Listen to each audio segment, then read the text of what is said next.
আমরা এখানে আমাদের জন্য একটা পলিথিন দিয়ে ককশিট যেটাকে বলে, বা অনেক জায়গায় বলে থার্মাল বক্স, অনেক জায়গায় বলে ফোমের বাক্স, বা এগুলোর মধ্যে হচ্ছে সকালবেলা ইলিশ মাছ নিয়ে আসে বিভিন্ন জেলা থেকে, তখন হচ্ছে ওইখান থেকে কালেক্ট করা যায় অনেক। তো এটার মধ্যে হচ্ছে আমরা অ্যাকোয়ারিয়ামে মাছ করব। সো এখানে দেখতে পারতেছেন আমি কিছু কস্টেপ দিছি, ডাবল সাইড টেপ দিয়ে প্রথমে এই 4 কর্নার গুলা লাগাইছি। 4 কর্নার লাগানোর পরে সাইড দিক দিয়ে আমি কস্টেপ দিয়ে মাপ মতো কাইটা সবগুলা মনে করেন এই সাইড দিক দিয়ে কিছু জমা হয়েছিল, তো ওইগুলাকে এইভাবে কালেক্ট করা হয়েছে। এইভাবে কালেক্ট করে সব এক জায়গায় দলা করা হয়েছে, দলা করে এটা সুন্দর করে লাগা দেওয়া হয়েছে। সেম এই প্রসেস দেখেন এখানে, মানে এটা যখন নামাবেন তখন সব সাইডে তো এটা তো নেমে গেছে, কিন্তু এটা তো থাকে সোজা, তো তখন হচ্ছে এই সাইডের গুলো থেকে যায়। তো ওইগুলো হচ্ছে এইভাবে এক জায়গায় দলা করে এভাবে লাগাই দিই। এই হচ্ছে এটার ফুল প্রসেস। এন্ড এটার ভিতরে এখন পানি দিলেই জাস্ট ওকে। আপনারা হয়তো এরকম অনেক ভিডিও পাবেন কিভাবে এগুলো বানাইতে হয়, তবে আমি যে বানাইছি এই যে এখানে ডাবল সাইড টেপ দিছি, হালকা বোঝা যাচ্ছে, দেখলে বুঝতে পারবেন এটা টেপের মতো আছে, ডাবল সাইড একটু ঘন হয়ে আছে, এই যে সাইড গুলো ঘন হয়ে গেছে, এগুলোকে সব জায়গায় একসাথে করে আমি ডাবল করে দিছি যেন আমার অনেক দিন যায়। এখানে যেমন একটু ঘষা লেগে গেছে, তো প্রথমটাতে লাগছে, দ্বিতীয়টাতে লাগে নাই, তো এটা মনে করেন আমার ক্ষতি হবে না, অনেক দিন থাকবে। তো এখানে এরকম আরো 3টা ট্যাঙ্ক আছে।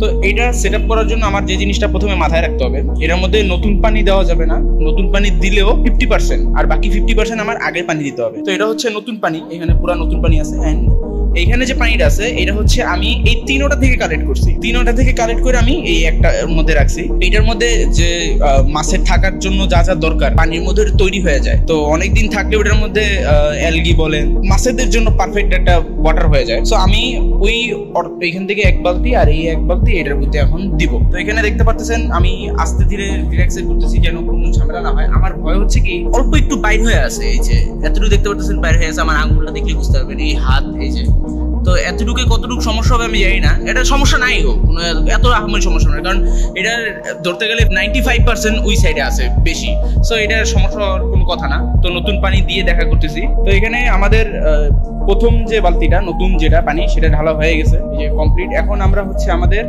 দ্বিতীয়টা দিব। তো আমরা এখন নতুন পানি দিতেছি, এটা দিলে আমাদের যে বাকি অ্যাকোয়ারিয়ামের যে সাইজটা আছে ওটার সাথে পানি একদম পুরো মিলে যাবে। তো আমাদের পুরাতন পানিও দেওয়া শেষ, এবং আমাদের যে ট্যাঙ্কগুলো আছে সেই ট্যাঙ্কগুলো লেভেলে হয়ে গেছে, কারণ 2 বালতি করেই আমি এটাতে পানি দিছি। তো এই বালতিগুলোতে কয় লিটার করে হয় এটা আমি একটু পরে আপনাদেরকে বলতেছি।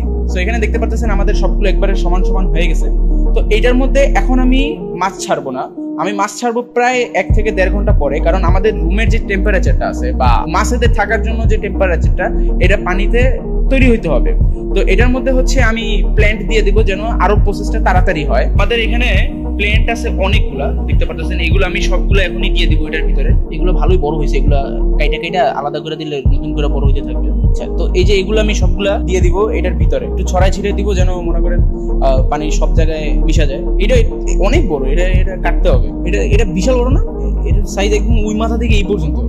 এই যে আমি সবকিছু ছড়াই ছিটিয়ে দিতেছি। তো আমার এটা এইভাবে আমি 1 থেকে 1.5 ঘন্টা রেখে দিব মাছেদের জন্য পারফেক্ট পরিবেশ তৈরি হওয়া না পর্যন্ত। তারপর হচ্ছে আমি একটা মগে করে মাছগুলো নিয়ে এটার ভিতরে রাখলেই আমাদের মাছগুলো অ্যাক্লিমেট করা হয়ে যাবে। তো এখন আমরা আমাদের প্রত্যেকটা অ্যাকোয়ারিয়ামে যেমন ফিল্টার আছে ঠিক তেমন ফিল্টার দিতে হবে, কিন্তু আমার কাছে আছে হচ্ছে এরকম ছোট ফিল্টার, এটা দিতে হবে 2টা। তো এখন আমরা এটা সেট আপ করবো, চলেন পাইপ সেট আপটা করে ফেলি।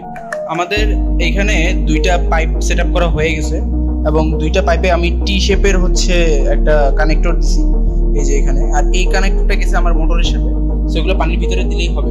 একটা একদম ওই কর্নারে যাবে, তাহলে হচ্ছে আর কিছুক্ষণ পরে আমরা মাছগুলো ছেড়ে দেবো এটার ভিতরে। আমাদের এখানে সবকিছু রেডি, তো এখন আমরা হচ্ছে পানির ভিতরে সব ছেড়ে দিব, 200টাই ছেড়ে দিতে হবে। তো এখানে আমি 2টা ফিল্টার লাগাই দিছি, একটা ফিল্টার খুবই পাওয়ারফুল কাজ করতেছে আর একটা হচ্ছে খুবই স্লো কাজ করতেছে, তবে 2টা কাজ করতেছে ঠিকঠাকের মতো কাজ করতেছে, কোনো সমস্যা নাই।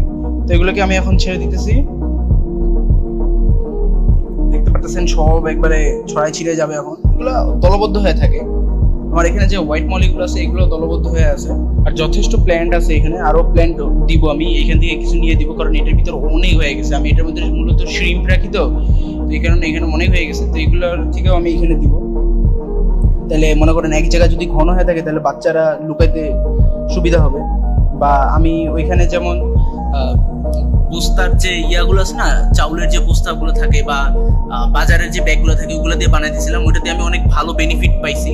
আমি প্রায় প্লেটির 27টা বাচ্চাই বাঁচাইতে পারছি ওই একটার কারণে। আমি রাতে খেয়াল করি নেই, রাতেই ওরা বাচ্চা দিয়ে দিছে।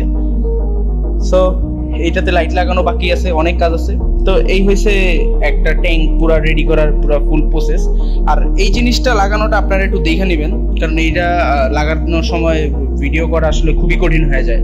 তো অনেকে দেখাইছে, অনেকে হয়তো এইভাবে ভাঁজ করে দেখাইছে যে থাকে পার্ট, তবে আপনারা চেষ্টা করবেন এভাবে কুচকায় নেওয়ার। এই সাইডে সব কুচকায় নেবেন। আপনারা যখন পলিথিন এইভাবে দিবেন তখনই বুঝতে পারবেন যে এই সাইডটা ডাউন হয়ে গেছে। তখন ওটা টানলে, দুই দিক দিয়ে টানলে এইরকম ভাবে এখানে এসে পড়বে।